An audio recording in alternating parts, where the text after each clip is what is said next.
बिस्मिल्लाहिर्रहमानिर्रहीम। अस्सलाम वालेकुम स्टूडेंट्स, उम्मीद है आप खैरियत से होंगे।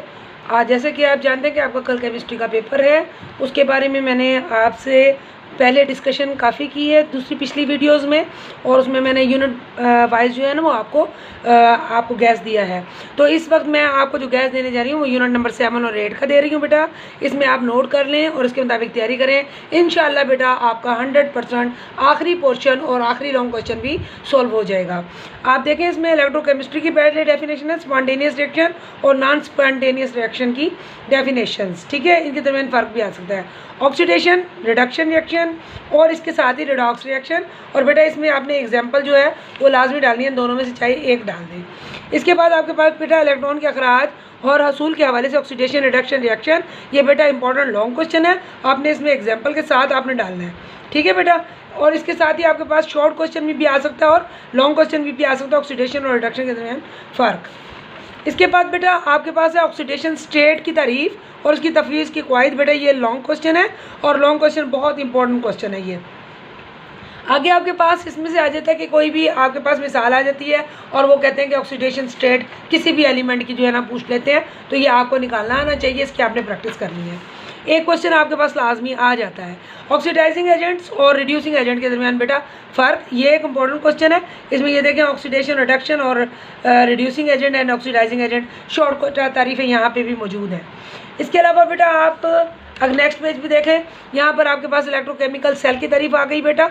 इलेक्ट्रोकेमिकल सेल की इकसाम आ गई, इलेक्ट्रोलाइटिक सेल और गैल्वानिक सेल। इलेक्ट्रोलाइट्स बेटा इसकी तारीफ और नॉन इलेक्ट्रोलाइट। इलेक्ट्रोलाइट्स और नॉन इलेक्ट्रोलाइट्स में फ़र्क, ये क्वेश्चन आ जाता है बेटा। इसके अलावा इसकी इकसाम आ जाती है जो दो हैं, ताकतवर इलेक्ट्रोलाइट्स और कमज़ोर इलेक्ट्रोलाइट्स। इनके दरमियान फ़र्क भी आ सकता है। इसकी किसी एक टॉपिक पर आपके पास शॉर्ट भी आ सकता है और लॉन्ग भी आ सकता है कि इलेक्ट्रोलाइट्स की तारीफ करें और इसकी इकसाम बयान करें। इसके साथ ही बेटा आपने ये नोट करना है कि ताकतवर इलेक्ट्रोलाइट्स कौन कौन से हैं और कमज़ोर इलेक्ट्रोलाइट्स कौन कौन से हैं, ठीक है बेटा। नेक्स्ट आप देखें कि इलेक्ट्रोलाइटिक सेल है, उसकी आपकी डेफिनेशन हो गई बेटा। इलेक्ट्रोलाइटिक सेल की तैयारी भी आ सकती है इलेक्ट्रोलाइसिस, ठीक है। इलेक्ट्रोलाइसिस जो है ना इसकी डेफिनेशन आपकी यहाँ से आ जाती है, यहाँ से लेकर यहाँ तक। ये बेटा बहुत इंपॉर्टेंट शॉर्ट क्वेश्चन है, ठीक है। और इलेक्ट्रोलाइटिक सेल की तैयारी भी शॉर्ट में भी आ सकती है, और अगर लॉन्ग में आ जाए तो electrolytic cell, electrolysis, electrolytic cell की तैयारी और इलेक्ट्रोलाइटिक सेल के काम करने के तरीक़ेकार को आपने मज़ीद वजाहत के साथ लिखना है और साथ आपने ये डायग्राम बनानी है, तो ये आपका लॉन्ग क्वेश्चन अटैम्प्ट हो जाएगा। पानी की इलेक्ट्रोलाइसिस एक लॉन्ग क्वेश्चन आता है बेटा। ये आपने अगर लॉन्ग के तौर पर ये चैप्टर रखना है तो आपने ये ज़रूर करना है। गैल्वानिक सेल की बेटा तारीफ हो गई। गैल्वानिक डैनियल सेल की तैयारी बेटा इंपॉर्टेंट शॉर्ट के तौर पे आ जाती है बेटा। ये डैनियल सेल का स्ट्रक्चर आ सकता है आपके पास। ये यू शेप की जो है ये साल्ट ब्रिज है बेटा। साल्ट ब्रिज की डेफिनेशन आ जाएगी। ये आपने ये बुनियादी काम, साल्ट ब्रिज क्या है, ये इसका बुनियादी काम। तो साल्ट ब्रिज क्या है, ये आपके पास यहाँ से डेफिनेशन आ जाती है, और साल्ट ब्रिज का बुनियादी काम क्या है ये बेटा यहाँ से आ जाएगा, ठीक है बेटा। नेक्स्ट बेटा इलेक्ट्रोलाइटिक सेल और गैल्वानिक सेल के दरमियान फ़र्क जो है वो बहुत इंपॉर्टेंट क्वेश्चन है बेटा। इसके बाद ये एज अ लॉन्ग आ सकते हैं इलेक्ट्रोकेमिकल सनतें और डाउन सेल की तैयारी और तरीक़ाकार वगैरह, ये बेटा एज अ लॉन्ग अगर आप करना चाहते हैं तो।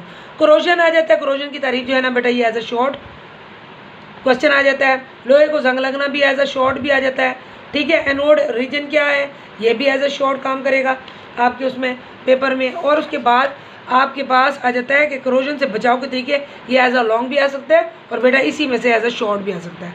तो लॉन्ग के तौर पे धब्बों का खात्मा यहाँ से लेकर और आपने यहाँ तक कर लेना, ठीक है। इसके अलावा बेटा इंपॉर्टेंट है जिंक कोटिंग, ये शॉर्ट में आ जाता है, ठीक है।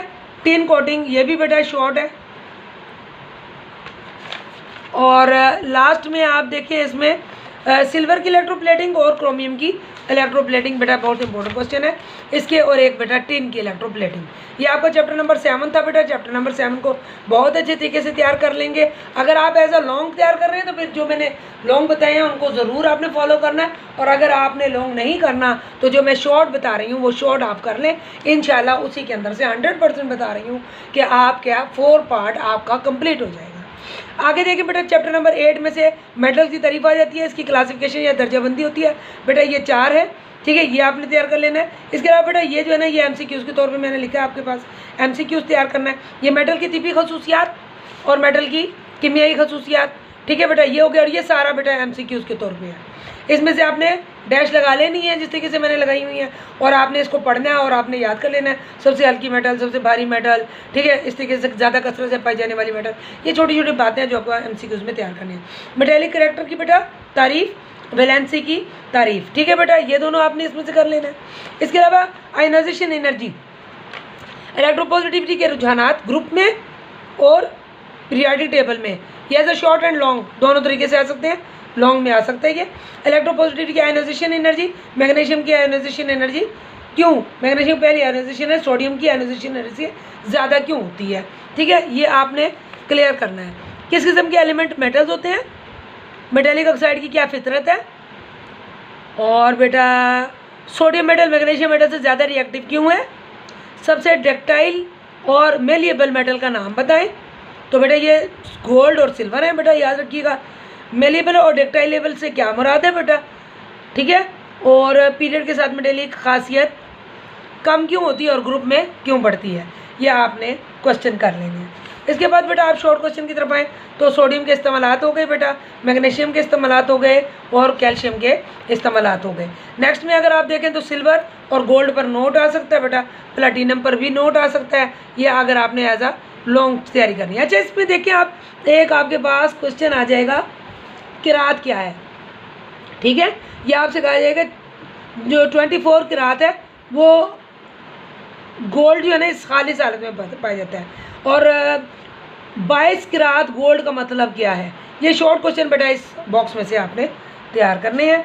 और यहाँ पर सिल्वर के इस्तेमालात आ गए, सिल्वर को खाली शक्ल में क्यों नहीं हासिल किया जाता, 24 किरात सोने से क्या मतलब है, ज्वेलरी बनाने के लिए सोना क्यों इस्तेमाल किया जाता है, ज्वेलरी बनाने के लिए प्लेटिनियम इस्तेमाल क्यों नहीं किया जाता, स्टील और स्टेनलेस स्टील में क्या फ़र्क है, मोटर गाड़ियों में, ये बेटा ये बहुत इंपॉर्टेंट क्वेश्चन है शॉर्ट, आप इसमें से लाजमी करेंगे। इसके बाद नॉन मेटल्स की तिबी खसूसियात और नॉन मेटल्स की कीमियाई खसूसियात बेटा important question as a long. और हैलोजन की तारीफ बेटा आपने ज़रूर इसके अंदर से कर लेनी है, ठीक है, हैलोजन की तारीफ आप लाजमी करेंगे। और हैलोजन की तारीफ़ के साथ ही शॉर्ट इसमें से और क्या बनेगा, बस बेटा इतना ही काफ़ी है। इंशाअल्लाह ताला आपका पेपर 100% इसमें से सॉल्व हो जाएगा। यहाँ पर आ जाए, आप देखें क्लोरीन की वैलेंसी 1 क्यों है, इसके बाद बेटा फ्लोरीन क्लोरीन की निस्बत ज़्यादा नॉन मेटेलिक क्यों है, ऑक्सीजन नॉन मेटल क्यों कहलाती है, इसके अलावा बेटा तेज़ाब की वजह से हम मेटल्स की तमीज़ नॉन मेटल से कैसे करते हैं, HF एक कमज़ोर तेज़ाब है क्यों, ठीक है, ये बेटा इंपॉर्टेंट क्वेश्चन है और ये आपने बहुत अच्छे तरीके से तैयारी कर लेनी है। इंशाल्लाह बेटा अल्लाह ने चाहा तो आपका पेपर बहुत अच्छा होगा और आप बहुत अच्छे मार्क्स ले सकेंगे। आप, मेरी दुआएं आप सबके साथ हैं। अल्लाह आपका हामी व नासिर। अल्लाह हाफिज़।